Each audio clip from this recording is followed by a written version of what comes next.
Alors, ce matin, nous allons passer un temps dans l'Apocalypse et on va être dans le chapitre 2 et dans le chapitre 3. Dans le chapitre 2 et dans le chapitre 3, c'est les lettres aux 7 églises et on va passer à travers le texte pour voir exactement ce que Jésus a à nous dire dans ce texte-là.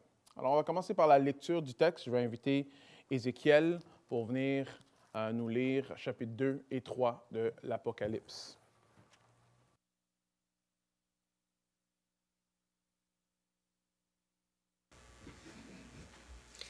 À l'ange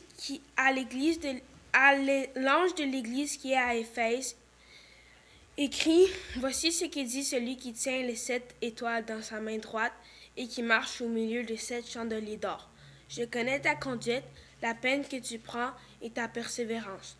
Je sais que tu ne peux pas supporter les méchants. Tu as mis à l'épreuve ceux qui se prétendent apôtres et qui ne le sont pas. Et tu as décelé qu'ils mentaient. Tu as de la persévérance, tu as souffert à cause de moi, tu ne t'es pas laissé, j'ai cependant un reproche à te faire. Tu as abandonné l'amour que tu avais au début. Allons, rappelle-toi d'où tu es tombé. Change et reviens à ta conduite première. Sinon, je viendrai à toi et je déplacerai ton chandelier si tu ne changes pas. Voici pourtant une chose que tu as en ta faveur. Tu détestes les œuvres de Nicolaïte, tout comme moi. Que celui qui a des oreilles écoute ce que l'Esprit dit aux églises, aux vainqueurs. Je donnerai à manger du fruit de l'arbre de vie qui est dans le paradis de Dieu. À l'ange de l'église qui est à Smyrne, écrit, voici ce qui dit celui qui est le premier et le dernier, celui qui était mort et qui est à nouveau vivant. Je connais ta détresse et ta pauvreté, et pourtant tu es riche. Je sais les calomnies de ceux qui se disent juifs, mais qui ne le sont pas. C'est une synagogue de Satan. N'aie pas peur des souffrances qui t'attendent. Voici le diable va jeter plusieurs d'entre vous en prison pour vous tenter et vous connaîtrez 10 jours de détresse. Sois fidèle jusqu'à la mort, et je te donnerai la vie pour couronne. Que celui qui a des oreilles écoute ce que l'Esprit dit aux églises. Au vainqueur, la seconde mort ne causera pas de mal. À l'ange de l'église qui est à Pergame, écrit, voici ce que dit celui qui tient l'épée aiguisée à double tranchant. Je sais que là où tu habites, Satan a son trône, mais tu me restes fermement attaché. Tu n'as pas renié ta foi en moi, même au jour où Antipas, mon témoin fidèle, a été mis à mort chez vous, là où habite Satan. J'ai pourtant quelques reproches à te faire. Tu as chez toi des gens attachés à la doctrine de Balaam, qui avait appris au roi Balak à tendre un piège aux Israélites pour les amener à pécher en mangeant des viandes, provenant des sacrifices offerts aux idoles et en se livrant à la débauche. De même, tu as toi aussi des gens attachés à la doctrine de Nicolaïte. Change donc, sinon je viens à toi sans tarder et je vais combattre ces gens-là avec l'épée qui sort de ma bouche. Que celui qui a des oreilles écoute ce que l'Esprit dit aux églises, aux vainqueurs. Je donnerai la manne cachée et une pierre blanche. Sur cette pierre est gravé un nom nouveau que personne ne connaît sauf celui qui le reçoit.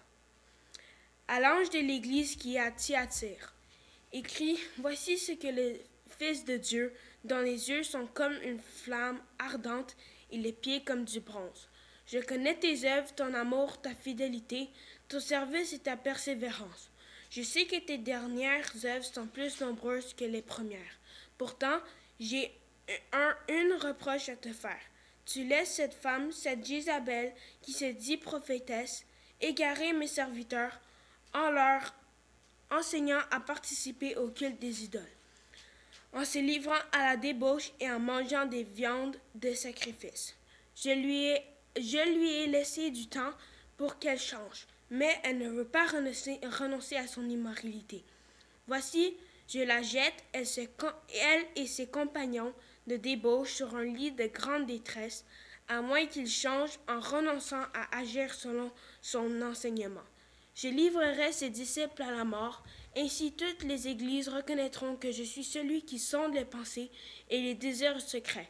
Je rétribuerai chacun de vous selon ses actes. Quant à vous, les autres membres de l'Église qui est à Thyatire, vous qui ne suivez pas cet enseignement et qui n'avez pas voulu connaître ce qu'ils appellent les profondeurs de Satan, je vous le déclare, je ne vous impose pas d'autre fardeau, mais tenez fermement ce que vous avez jusqu'à ce que je vienne. Au vainqueur, à celui qui continue à agir jusqu'à la fin mon enseignement, je donnerai autorité sur tous les peuples. Il dirigera avec un sceptre de fer comme on brise les poteries d'argile. Ainsi que j'en ai reçu, moi aussi, le pouvoir de mon Père, et je lui donnerai l'étoile du matin. Que celui qui a des oreilles écoute ce que l'Esprit dit aux églises. À l'église qui est à Sardes, à l'ange de l'église qui est à Sardes, écrit, voici ce que dit celui qui a les 7 esprits de Dieu et les 7 étoiles. Je connais ta conduite, je sais que tu passes pour être vivant, mais tu es mort. Deviens vigilant, raffermis ceux qui restent et qui étaient sur le point de mourir, car je n'ai pas trouvé ta conduite parfaite devant mon Dieu. Rappelle-toi donc comment tu as reçu et entendu la parole. Obéis et change, car si tu n'es pas vigilant, je reviendrai comme un voleur, et tu n'auras aucun moyen de savoir à quelle heure je viendrai te surprendre. Cependant, tu as à Sardes quelques personnes qui n'ont pas sali leurs vêtements. Elles marcheront avec moi en vêtements blancs, car elles sont dignes. Le vainqueur portera ainsi des vêtements blancs. Je n'effacerai jamais son nom du livre de vie. Je le reconnaîtrai comme mien en présence de mon Père et de ses anges. Que celui qui a des oreilles écoute ce que l'Esprit dit aux églises. À l'ange de l'église qui est à Philadelphie, écrit, voici ce que dit le Saint, le véritable, celui qui tient la clé de David, celui qui ouvre et nul ne peut fermer, qui ferme et nul ne peut ouvrir. Je connais ta conduite. Voici, j'ai ouvert devant toi une porte que nul ne peut fermer. Je le sais, tu n'as que peu de puissance. Tu as obéi à ma parole et tu ne m'as pas renié. Eh bien, je te donne des membres de la synagogue de Satan. Ils se disent juifs, mais ne le sont pas. Ils mentent. Je les ferai venir se prosterner à tes pieds et reconnaître que moi j'ai été aimé. Tu as regardé le commandement de persévérer que je t'ai donné. C'est pourquoi, à mon tour, je garderai à l'heure de l'épreuve qui va venir sur le monde entier pour éprouver tous les habitants de la terre. Je viens bientôt. Tiens ferme ce que tu as pour que personne ne ravisse de ta couronne. Du vainqueur, je ferai un pilier dans le temple de mon Dieu. Il n'en sortira plus jamais. Je graverai sur lui le nom de mon Dieu et celui de la ville de mon Dieu. La nouvelle Jérusalem qui descend du ciel d'auprès de mon Dieu, ainsi que mon nom nouveau. Que celui qui a des oreilles écoute ce que l'Esprit dit aux églises. À l'ange de l'église qui est à Laodicée, écrit, voici ce que dit celui qui s'appelle Amen, le témoin digne de foi et véridique, celui qui est comme au commencement de la création de Dieu. Je connais ta conduite et je sais que tu n'es ni froid ni bouillant. Ah, si seulement tu étais froid ou bouillant. Mais puisque tu es tiède, puisque tu n'es ni froid ni bouillant, je vais te vomir de ma bouche. Tu dis, je suis riche, j'ai amassé des trésors, je n'ai besoin de rien. Et tu ne t'en rends pas compte que tu es misérable et pitoyable, que tu es pauvre, aveugle et nu. C'est pourquoi je te donne un conseil, achète chez moi de l'or purifié au feu, pour devenir réellement riche, des vêtements blancs pour te couvrir afin qu'on ne voie pas ta honteuse nudité, et un collier pour soigner tes yeux afin que tu puisses voir clair. Moi, ceux que j'aime, je les reprends et je les corrige. Fais donc preuve de zèle et change. Voici, je me tiens devant la porte et je frappe. Si quelqu'un entend ma voix et ouvre la porte, j'entrerai chez lui et je dînerai avec lui, et lui avec moi. Le vainqueur, je le ferai siéger avec moi sur mon trône, comme moi-même je suis allé siéger avec mon Père sur son trône après avoir remporté la victoire. Que celui qui a des oreilles écoute ce que l'Esprit dit aux églises.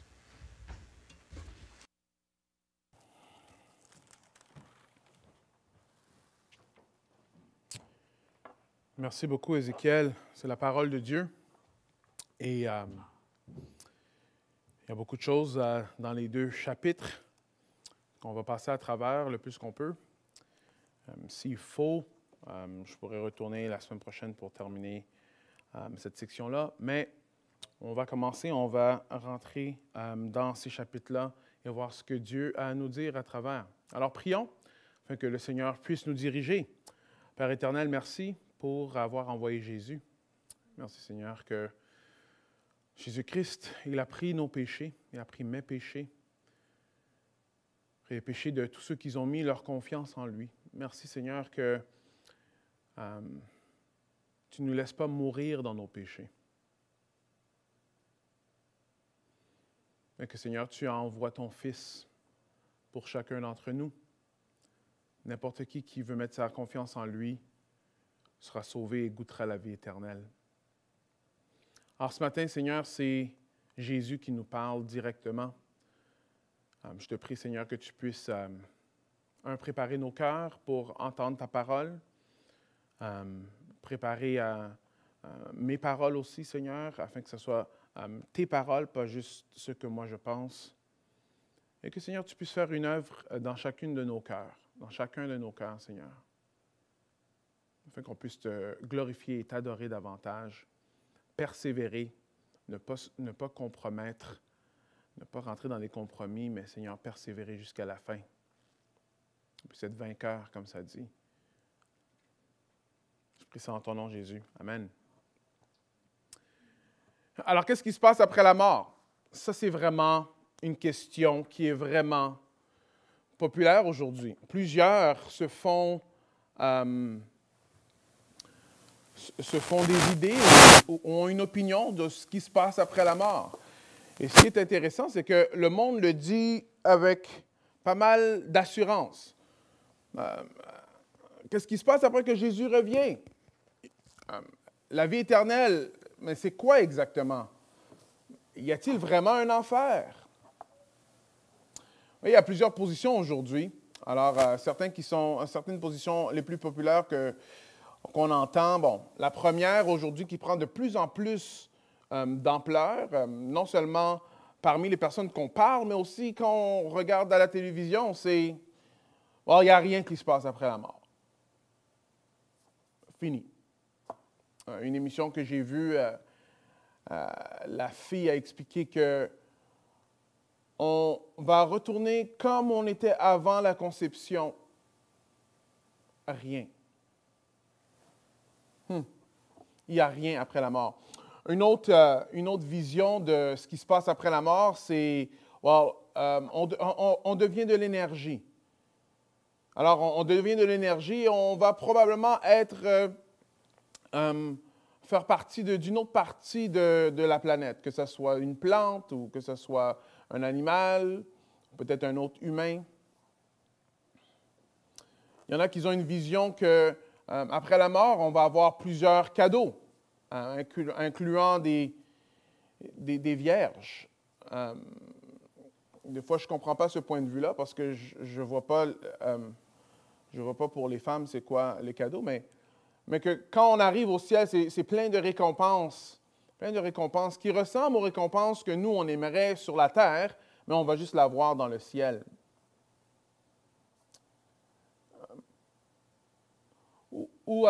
Très populaire aujourd'hui, c'est la survie de l'espèce humaine. J'étais choqué de voir à quel point qu'il y a des émissions, des films, même des personnes que leur but, c'est que, bon, OK, il va y avoir un apocalypse dans leur esprit, apocalypse, c'est-à-dire il va y avoir une fin, que ce soit par un météorite qui va venir frapper la Terre ou qui aura X, Y, Z choses, et ils mettent toute leur énergie à être ceux qui vont survivre cette catastrophe-là. Ceux qui vont survivre ces catastrophes-là.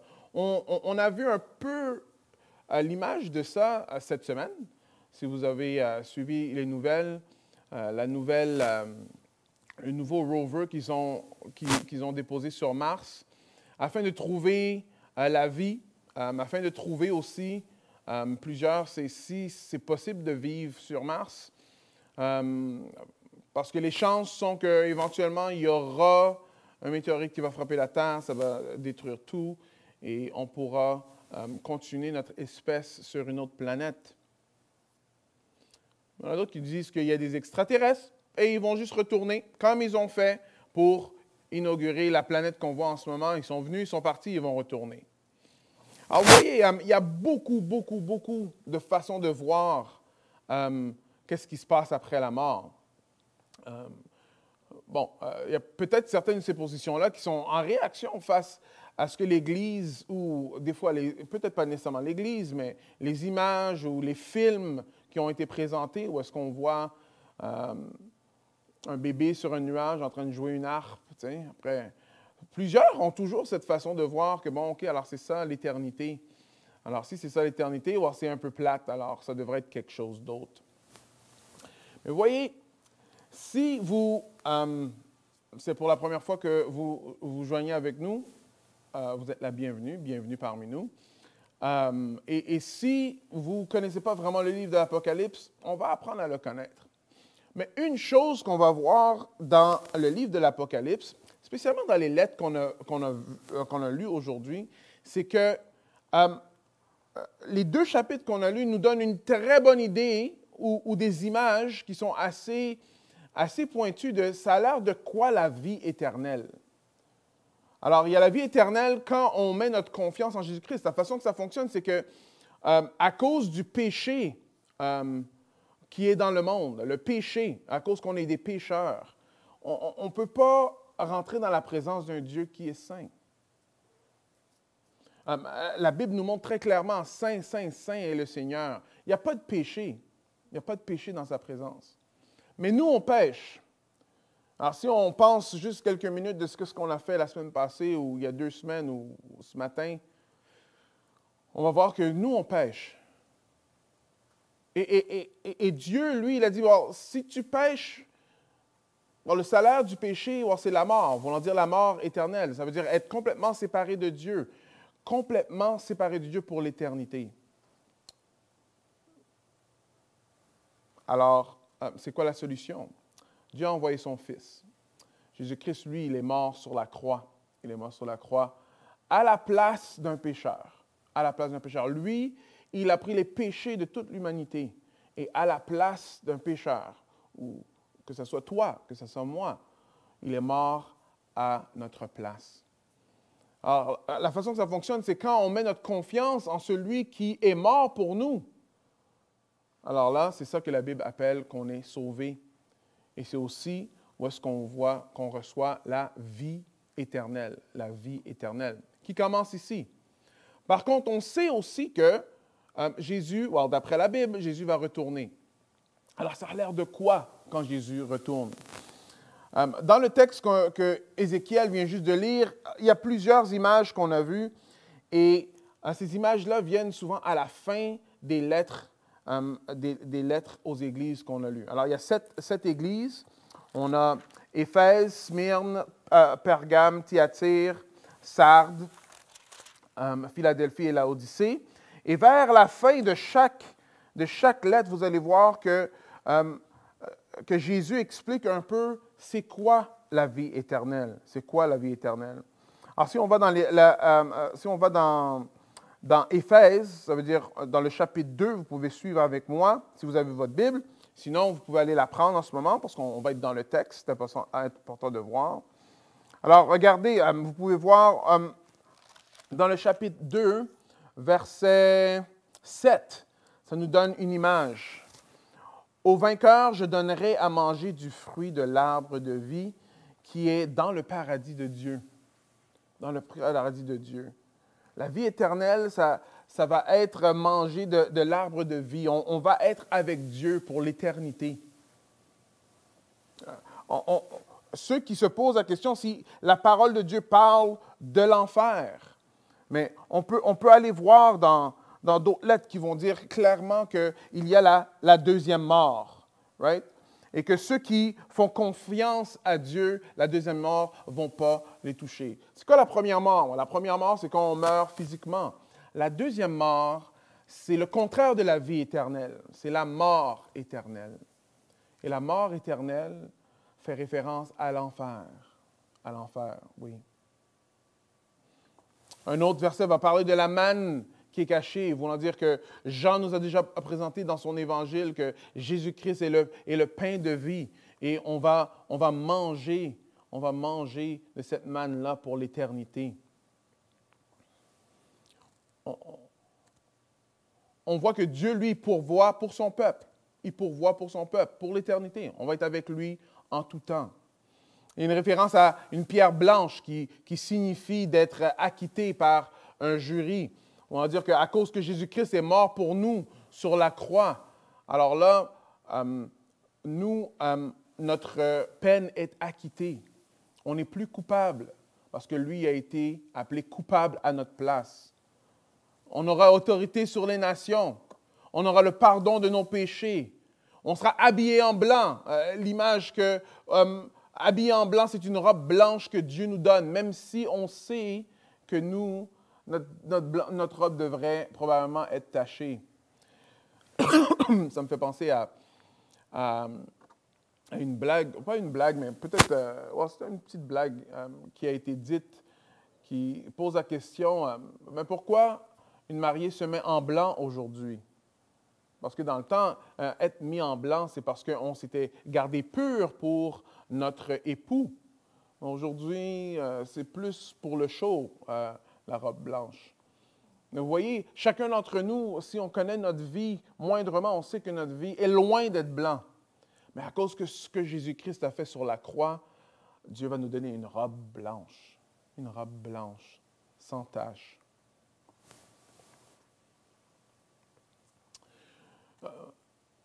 Un autre texte nous montre que notre nom ne sera jamais effacé du livre de la vie. Alors, le livre de la vie, quand on va voir que le livre est ouvert, les noms qui sont là, ils sont là et ils ne vont pas être enlevés de ce livre-là. Ils sont là pour l'éternité. On ne quittera jamais la présence de Dieu. On va être invité à faire partie de son pouvoir. Dans le reste de l'Apocalypse, on va voir que ce n'est pas qu'on va juste rester dans le ciel, mais éventuellement, on sera sur une nouvelle terre parce que Dieu va recréer, transformer la terre qu'on connaît en ce moment en une nouvelle terre sans péché et les nouveaux cieux. Alors ça, c'est la description un peu de ce qu'on peut voir rapidement si on passe à travers juste les lettres qu'on a lues de c'est quoi la vie éternelle. La vie éternelle. Ça, c'est les images que l'Apocalypse nous donne. Et il y en a beaucoup plus dans ce livre-là. Mais c'est intéressant parce que Jésus, parce que c'est lui qui parle en ce moment, ne nous donne pas seulement des images de c'est quoi la vie éternelle, mais il nous montre comment nous rendre. Une des choses qu'on a vues la semaine passée, il y a 2 semaines, je m'excuse avec Yannick, c'est que la personne qui adresse les églises en ce moment, c'est Jésus lui-même. Jésus adresse les églises. Le livre de l'Apocalypse nous montre très clairement qu'il n'y a pas de vie éternelle sans Jésus. Il n'y a pas de vie éternelle sans Jésus-Christ. Jean va dire dans son évangile que je suis le chemin, la vérité et la vie, et nul ne vient au Père que par moi. Frères et sœurs, vivre la vie chrétienne est impossible sans Jésus-Christ. Amis, si tu ne connais pas encore Jésus-Christ et que tu trouves ça intéressant, la vie éternelle, tu aimerais savoir comment l'avoir toi-même, mais ici c'est très clair, il faut que tu connaisses Jésus. Il faut que tu connaisses Jésus. C'est lui qui donne la vie éternelle. C'est lui qui le donne. Alors, ce qu'on a vu ici, c'est qu'on a vu que Jésus, lui, il parle à ses églises. Il veut les avertir, il veut les corriger, il veut même les complimenter. Il fait tout ça afin que ceux qui écoutent et qui mettent en pratique puissent être vainqueurs, puissent persévérer jusqu'à la fin. Alors, je ne sais pas où est-ce que tu es rendu dans ta vie en tant que chrétien ou si tu ne connais pas Dieu. Mais aujourd'hui, on va commencer à passer à travers certains textes qui vont nous montrer très clairement un peu qu'est-ce que Jésus, lui, il s'attend de ses églises. Alors, Jésus-Christ va parler à ses églises. Et à travers ça, on va voir c'est quoi les critères un peu que Jésus-Christ, lui, il demande. Si tu ne le connais pas, je sais que ça, c'est adressé à des chrétiens, mais quand même, tu peux quand même sentir l'importance ici de s'attacher à Jésus-Christ ou de connaître Jésus. Dans Matthieu 7, ça dit « Éloignez-vous de moi parce que je ne vous ai pas connu. » La parole de Dieu est très claire. Ce qui est important, c'est de connaître Jésus. Connaître Jésus veut dire l'accepter comme notre sauveur personnel et avec joie le servir et suivre ses commandements. Alors bienvenue parce qu'on fait un survol de l'Apocalypse. Alors, on ne va pas rentrer dans chaque verset en profondeur, on fait un survol de l'Apocalypse afin d'être capable d'avoir une compréhension un peu plus saine du livre de l'Apocalypse. Parce que ce n'est pas un livre qui est facile. Comme on a vu il y a 2 semaines, c'est un genre littéraire qui est pas très facile. C'est un genre littéraire apocalyptique. Dans Apocalypse 1, ça dit cette révélation. C'est une révélation. Dieu s'est révélé avec Jean à travers un genre de rêve, un songe. Mais ce n'est pas seulement un rêve, un songe. On voit qu'il y a plusieurs éléments prophétiques. Alors, ça prédit ce qui va se passer dans l'avenir et ça prédit, ça explique aussi ce qui se passe en ce moment. Non seulement ça, on voit que c'est aussi une lettre et des lettres qui sont adressées à des églises et des églises spécifiques. Des églises spécifiques. C'est important de comprendre ça parce que quand on lit à travers l'Apocalypse, il y a tellement d'images. Nous, on aime ça, les images.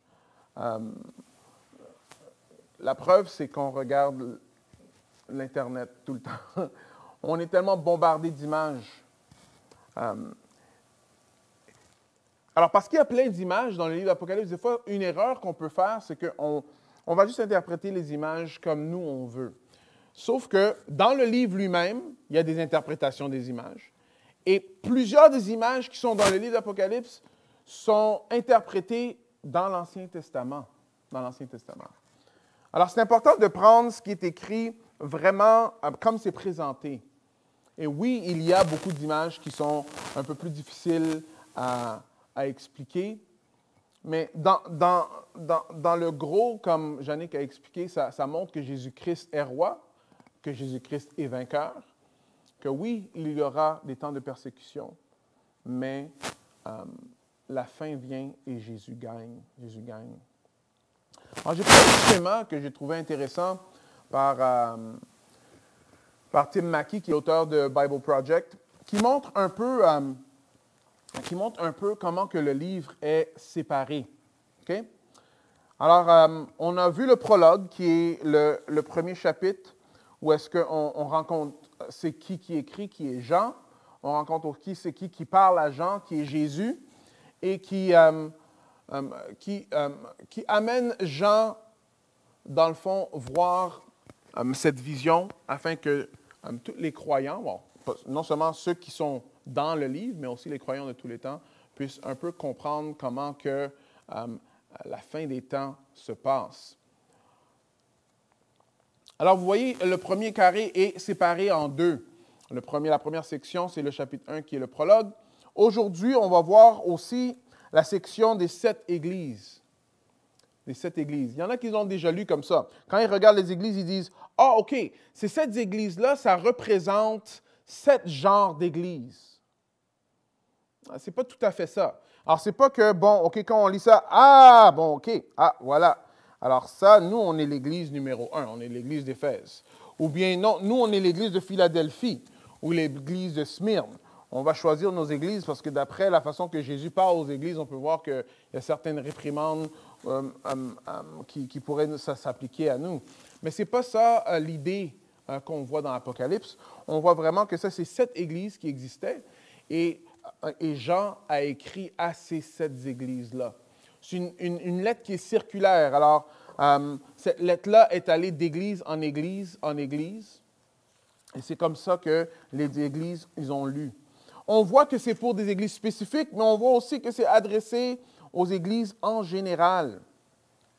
Alors, quand vous voyez à la fin de chaque lettre, il y a un refrain qui revient qui va dire que celui qui a des oreilles écoute ce que l'Esprit dit aux églises au pluriel. Et on voit ici que oui, il y a un message spécifique pour les églises du temps, des vraies églises qui existent, qui existaient, et on voit aussi qu'il y a un message pour les églises, non seulement du temps, mais pour tous les temps, Alors aujourd'hui, nous, on va être dans le premier carré. Dans le premier carré que vous voyez ici, le premier carré qui va être de chapitre 1 à 3. Dans les prochaines semaines, on va passer dans le chapitre 4 et 5, où est-ce qu'il y a la question qui va dire, mais qui peut ouvrir le scroll? J'ai oublié le nom. Qui peut ouvrir le rouleau? Jean va voir, il va être transporté dans une scène où est-ce qu'il voit le trône de Dieu et il y a un rouleau, mais il n'y a personne qui peut ouvrir le rouleau. Il va être triste. Mais finalement, il va voir que celui qui peut ouvrir le rouleau, ça va être l'agneau immolé. L'agneau immolé. C'est ça l'image de Jésus-Christ. L'agneau immolé. Alors, l'agneau qui, dans l'Ancien Testament, on utilisait l'agneau, on sacrifiait l'agneau pour couvrir nos péchés. Mais Jésus-Christ, lui qui est l'agneau, la représentation de l'agneau pour tous les temps, lui, il est mort sur la croix et qui non seulement couvre nos péchés, mais nous pardonne et nous lave de nos péchés, ce que l'agneau dans l'Ancien Testament n'était pas capable de faire. On voit que c'est Jésus-Christ qui est capable de faire ça. La prochaine section, alors je passe à travers ça, c'est juste pour nous aider, pour voir où est-ce qu'on est. Parce qu'au fur et à mesure qu'on passe à travers le livre, si on oublie un peu c'est quoi l'ensemble du livre, on peut peut-être se perdre. On va se perdre. Moi, je me suis perdu souvent quand je lisais l'Apocalypse, mais avoir un ensemble du livre, ça nous aide à voir un peu ce qui se passe. Alors, il y a une section où est-ce que ça va parler des 7. Il y aura trois séries de 7, où est-ce qu'on va avoir les 7 sceaux, les 7 trompettes et les 7 coupes de la colère de Dieu. La prochaine section après ça, ça va être l'aboutissement de l'histoire. L'aboutissement de l'histoire. Alors, les 7 sceaux, les 7 trompettes, les 7 colères pointent toutes vers la fin, parce que c'est l'aboutissement de l'histoire, parce qu'il y a un jugement final sur la bête et Babylone. Ça, c'est la deuxième partie, parce qu'il y a le jugement sur la bête et Babylone. Aussi, on va voir tout ce qui a à faire avec le millénium, qui est dans les chapitres 20, 21. Et le dernier, je m'excuse, 19, 20, le dernier qui est 20, 22, 21 à 22, qui va être la nouvelle Jérusalem, la nouvelle création. Parce que l'épouse de l'agneau va être là, la nouvelle création va être présentée. Et parce qu'on voit que l'Église, ceux qui sont vainqueurs, ceux qui persévèrent jusqu'à la fin, sont gagnants. Alors voilà un peu l'Apocalypse. On a vu le prologue il y a 2 semaines, maintenant on est dans le chapitre 2 et 3. Une des choses qu'on peut voir à travers le chapitre 2 et 3, principe général qu'on peut voir, c'est que Jésus-Christ va dire ceci. Écoutez bien. Voici ce que dit celui qui tient, alors je suis dans le premier, dans l'église d'Éphèse, qui tient les 7 étoiles dans la main droite et qui marche au milieu des 7 chandeliers d'or. Juste afin que vous puissiez vraiment être sûr qu'on parle de Jésus-Christ.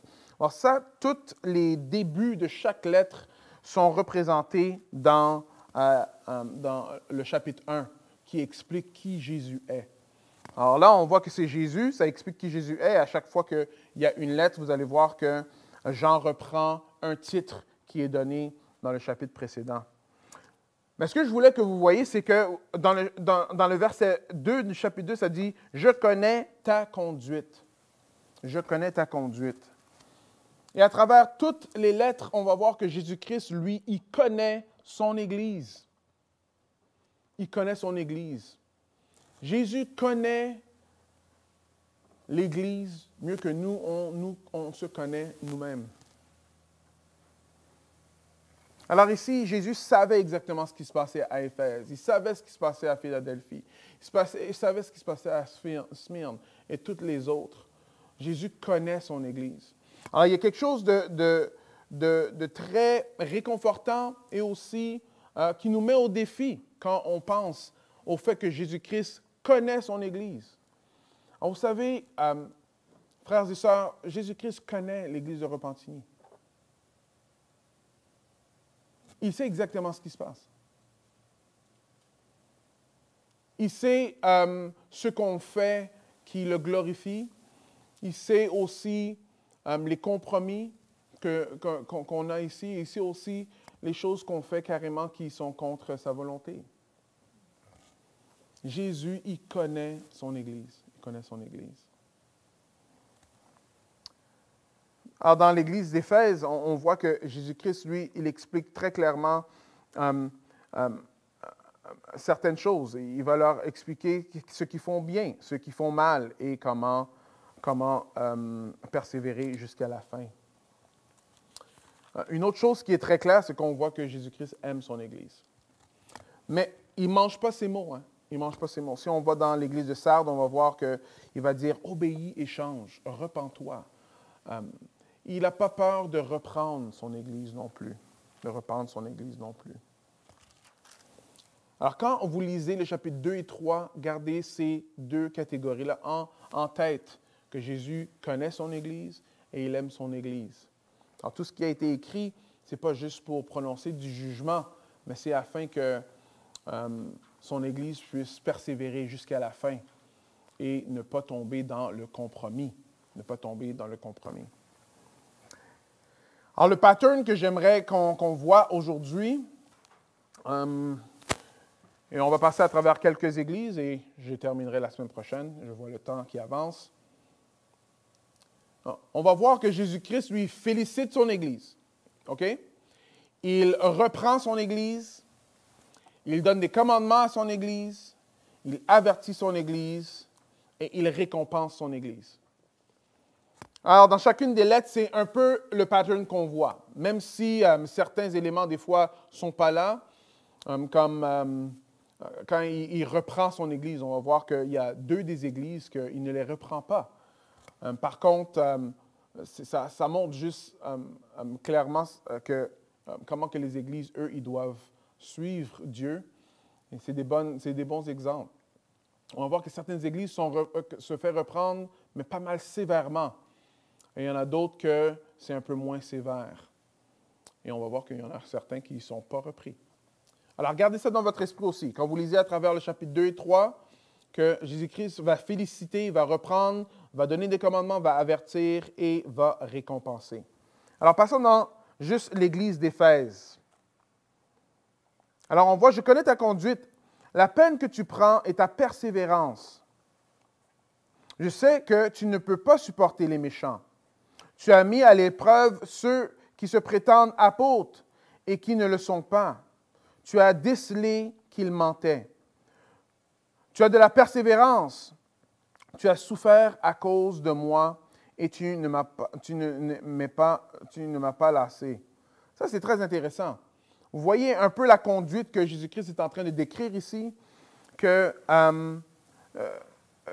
persévère l'Église d'Éphèse. Alors, on voit ici qu'il félicite l'Église pour persévérer. Il félicite que cette Église-là ne peut pas supporter les méchants. Ceux qui refusent de suivre la parole de Dieu, ceux qui refusent de s'attacher à Dieu, ils refusent d'avoir ces personnes-là parmi eux. Alors, il y a quelques mois de ça, on a passé à travers quelques textes qui nous montraient c'est quoi la discipline dans l'Église. Que c'était important de discipliner dans l'Église, de ne pas garder le méchant parmi nous. Et on voit ici que Jésus-Christ, lui, il est en train clairement de féliciter l'Église d'Éphèse parce que eux, ils font de la discipline. Ils ne laissent pas le méchant parmi eux. Une autre chose qui est très importante ici, tu as mis à l'épreuve ceux qui se prétendent apôtres et qui ne le sont pas. Tu as décelé qu'ils mentaient. Alors, Éphèse était une église qui voulait absolument que c'est la vérité qui soit prêchée. C'est très important. Alors, si vous voulez savoir, des fois, on se pose la question, c'est quoi la volonté de Dieu? Qu'est-ce que Dieu veut? Mais ici, Jésus est en train de dire clairement, regarde qu'est-ce qui est bien dans ce que tu fais. Alors, si tu veux savoir ce que tu fais de bien dans ta vie, mais on peut prendre l'exemple de ce que Jésus-Christ dit à l'Église d'Éphèse en ce moment, pour voir ce qui est bon. C'est bon de vouloir la vérité. C'est bon de vouloir s'attacher à la parole de Dieu. C'est bon de faire attention aux enseignements qu'on reçoit afin qu'on puisse suivre Jésus-Christ. On peut suivre la vérité. Mais il y a quelque chose de troublant dans le verset 4. Jésus-Christ va dire, « Mais j'ai cependant un reproche à te faire. » Alors on voit cette Église-là qui persévère, qui a la bonne doctrine, qui sont disciplinés, qui sont même, ils passent à travers des épreuves, comme on voit dans le verset 2. Par contre, Jésus-Christ leur reproche une chose ici, que tu as abandonné l'amour que tu avais au début. Allons, rappelle-toi d'où tu es tombé, change et reviens à ta conduite première. Alors Jésus-Christ les reprend pour dire qu'ils ont abandonné l'amour qu'ils avaient au début. Ça frappe. Parce qu'on voit qu'une Église peut faire plusieurs choses qui sont très bonnes et complètement manquer la donne. Plusieurs choses qui sont bonnes, mais manquer l'essentiel. Ils ont abandonné l'amour qu'ils avaient au début. Alors, c'est comme ça que Jésus-Christ, on a vu comment il félicite, maintenant il reprend. Il reprend. Parce que vous voyez, c'est probablement Éphèse était rendu à un point où ils étaient dans un état de complaisance. Ils étaient en train de s'asseoir sur leur beigne, si on pourrait dire, de cette façon-là. Ils faisaient plein de choses qui étaient bonnes pour Dieu. Ils faisaient attention à ce qu'ils écoutaient. Par contre, l'amour n'était plus là. Vous voyez, frères et sœurs, je pense que c'est ce que Jésus reprend à Éphèse, c'est quelque chose qui est important pour notre Église aussi. De faire attention à ne pas oublier notre premier amour. Parce que des fois, on peut faire des choses juste par devoir. Mais il n'y a pas d'amour dedans. Comme l'humilité. On peut voir que l'humilité, c'est quelque chose qui est important pour qu'un chrétien possède et qu'on soit humble. Mais des fois, on peut être humble parce qu'on veut être des chrétiens et dans le fond, bon, si on veut être des chrétiens, il faut que je me force à être humble. Alors là, je me force à être humble. Mais il n'y a aucune joie dans ça. Il n'y a aucune joie. Il n'y a pas d'amour dans ça. Alors oui, on peut avoir les bonnes réponses, on peut avoir la bonne théologie, on peut faire attention qu'il n'y a pas de méchants qui restent dans l'Église et faire tout ça juste par devoir et pas par amour. Pas par amour. Alors Jésus-Christ dit, allons, rappelle-toi d'où tu es tombé, change et reviens à ta conduite première. Alors, voilà le commandement que Jésus-Christ leur dit. Alors, il ne leur dit pas seulement, « OK, bon, j'ai quelque chose contre toi et c'est tout », mais il leur dit clairement quoi faire. Il leur dit de se repentir, de changer d'attitude, de changer de direction et de retourner à leur amour premier. Vous savez, frères et sœurs, des fois, c'est un peu difficile c'est un peu difficile d'aimer. C'est un peu difficile de garder l'amour. Mais il faut qu'on il faut qu'on travaille à cela. Il faut qu'on travaille à cela. Des fois, c'est passer plus de temps en prière. Des fois, c'est prier avec d'autres. Des fois, c'est marcher par la foi et passer plus de temps dans la parole de Dieu. Des fois, c'est juste clairement obéir à la parole de Dieu. Il y a plusieurs choses qu'on peut faire. Oui, les films de la vie de Jésus. Moi, souvent, il y a un nouveau qui est sorti là, qui s'appelle The Chosen. Si vous ne connaissez pas, allez voir L'Élu. Je pense que ça va sortir en français dans quelques mois. C'est la vie de Jésus-Christ. Et encore une fois, c'est présenté d'une façon, je sais que ce n'est pas exactement les paroles exactes de la Bible, mais il présente Jésus-Christ d'après la Bible. Et des fois, en voyant ça comme ça peut faire ressurgir l'amour premier qu'on a pour Dieu. Même affaire avec la prière. Je suis vraiment, vraiment béni de savoir que Dieu a motivé plus que 18 personnes. On est à 19 personnes pour prendre le cours de prière pour qu'eux aussi puissent retourner à leur amour premier. De garder cet amour-là. Change et repens-toi. Des fois, c'est juste aller voir quelqu'un qui est plus sage. Parler avec eux et être encouragé. Après, il avertit l'Église. Sinon, je viendrai à toi et j'ôterai ton chandelier de sa place si tu ne changes pas. Alors, on voit les 7 chandeliers, on sait ce que ça veut dire.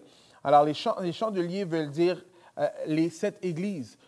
C'est juste dans le verset 20 du chapitre 1. Et on voit ici qu'à Éphèse, clairement, Jésus-Christ dit, oui, si tu ne te repens pas, j'enlève le chandelier. Je vais fermer l'Église. L'Église va mourir. L'Église va mourir. Rappelez-vous que c'est des lettres à des églises. Parce que des fois, on peut lire ces versets-là et directement l'appliquer à nous. Il ne faut pas directement l'appliquer à nous. Il faut premièrement comprendre c'est quoi le sens qui est écrit et après, on peut faire des liens. Alors ici, c'est à Éphèse, une lettre à l'Église d'Éphèse qui a été écrite et après, on peut l'appliquer à nous, de voir que oui, c'est vrai que, Jésus-Christ est en train de nous dire de faire attention ici, de retourner à notre premier amour. Parce que si on n'a pas d'amour pour Jésus, peut-être on n'a jamais aimé Jésus. C'est un peu ça, ce que la lettre est en train de dire. Voici pourtant une chose que tu as en ta faveur. Encore une fois, tu détestes les œuvres des Nicolaïtes comme moi. Que celui qui a des oreilles écoute ce que l'Esprit a à dire aux églises. Alors, vous voyez ici, c'est encore, Jésus explique ceux qui font bien. Les Nicolaïtes,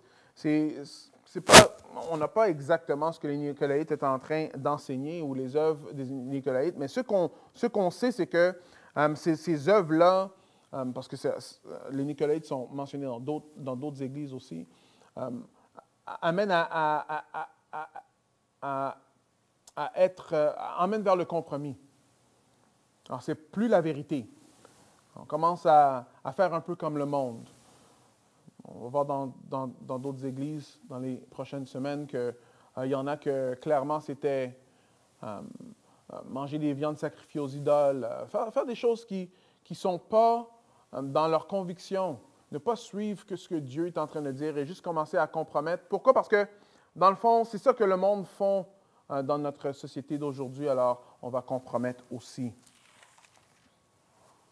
Alors que celui qui a des oreilles écoute ce que l'Esprit a à dire aux églises. Je vous ai déjà mentionné que c'est important que chacun d'entre nous, quand on lit à travers la Bible, mais spécialement l'Apocalypse, parce que l'Apocalypse n'arrête pas de le répéter, et de le répéter, et de le répéter, que c'est important d'écouter ce qui est écrit, d'écouter ce que l'Esprit dit aux églises. Alors, j'étais ambitieux ce matin parce que je voulais passer à travers les 7 églises. Et je pense qu'on a juste fait une église aujourd'hui. Alors, la semaine prochaine, on va passer à travers d'autres églises. Mais je pense que c'est important de bien écouter, de voir ce que l'Esprit dit aux églises parce que quand on comprend bien ce que Jésus-Christ est en train de reprendre à chaque église, ça peut nous aider, nous, à réajuster le tir. Ça peut nous aider, nous, à s'attacher à Jésus-Christ davantage et bien écouter, À ceux qui sont vainqueurs, c'est-à-dire ceux qui persévéreront jusqu'à la fin, je donnerai à manger du fruit de l'arbre de vie. Alors, l'arbre de vie, pour terminer, était dans le Jardin d'Éden au début. Et après que Adam et Ève ont péché, Dieu a dit non, il faut qu'on sorte Adam et Ève du paradis Jardin d'Éden, parce que s'ils mangent l'arbre de vie, là, c'est comme si leur péché va durer éternellement et quelque chose comme ça. Alors, l'arbre de vie, là, c'était quelque chose qu'on mangeait pour avoir de la vie. Alors, il les a chassés. Alors, c'était une grâce, les chasser du Jardin d'Éden afin qu'ils ne prennent pas cet arbre-là. Par contre, à la fin, ceux qui persévèrent jusqu'à la fin pourront manger de cet arbre-là pour l'éternité dans la présence de Dieu, dans le paradis avec Dieu. Dans le paradis avec Dieu. Est-ce qu'il y a un paradis? Alors, le texte nous le dit ici qu'il y a un paradis. Le prochain texte va nous montrer qu'il y a aussi un enfer. On se rappelle, Jésus-Christ, lui, il aime son Église. Ce qu'il est en train de dire en ce moment, peut-être des fois, va nous frapper dans les dents, mais c'est bon pour nous. C'est afin qu'on sache qu'il faut qu'on se repente et qu'on se retourne vers lui. On change d'attitude, c'est ça que repentir veut dire. Qu'on arrête d'aller dans la direction où est-ce qu'on va, qu'on lâche et on se retourne et on s'attache à Jésus lui-même. On a vu que Jésus-Christ félicite, il reprend, il donne des commandements, il avertit et il récompense son Église. La récompense, c'est la vie éternelle. Alors, quand on passe à travers chaque lettre, on utilise cette structure-là et on va voir que c'est ça que Jésus-Christ fait avec chaque Église et on peut après l'appliquer dans nos vies. Alors, je termine par une prière. Et la prière, c'est que Dieu puisse nous faire grâce, que nous, on n'oublie pas notre premier amour. Aussi, on réalise qu'on oublie notre premier amour, qu'on se retourne et qu'on s'attache à Christ. Là, j'ai parlé d'une façon individuelle, mais ici, Jésus-Christ s'adresse à une Église d'une façon communautaire aussi. C'est important de voir est-ce que nous, on a oublié notre premier amour. Est-ce qu'on fait juste les premières choses qui sont dans le verset 2 et 3, mais on tasse notre amour pour Jésus. Alors moi, je vais prier. Je vais prier que Jésus-Christ puisse nous faire grâce ici, puisse vous faire grâce, puisse me faire grâce, afin que nous, on puisse persévérer jusqu'à la fin et être dans le paradis ensemble. Alors, prions ensemble.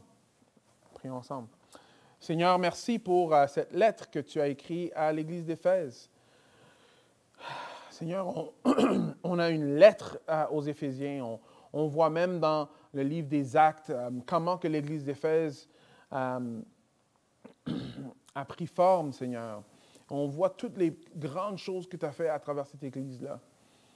Seigneur, on voit à travers cette lettre-là qu'on peut se donner à plein de choses à faire dans l'Église et oublier de t'aimer, Seigneur. Seigneur, je te prie que tu puisses nous faire grâce ici à Repentigny ou dans nos vies personnelles. Que l'amour, Seigneur, l'amour que tu nous as déjà fait goûter au début de notre vie chrétienne ou pendant notre vie chrétienne, Seigneur, qu'on retourne à cet amour-là, qu'on puisse vraiment, Seigneur, te servir de tout cœur. Seigneur, je te prie que la joie qui vient juste de toi, habite chaque cœur qui te connaît. Te suivre, ce n'est pas quelque chose de pénible. Non, c'est quelque chose qui donne de la joie.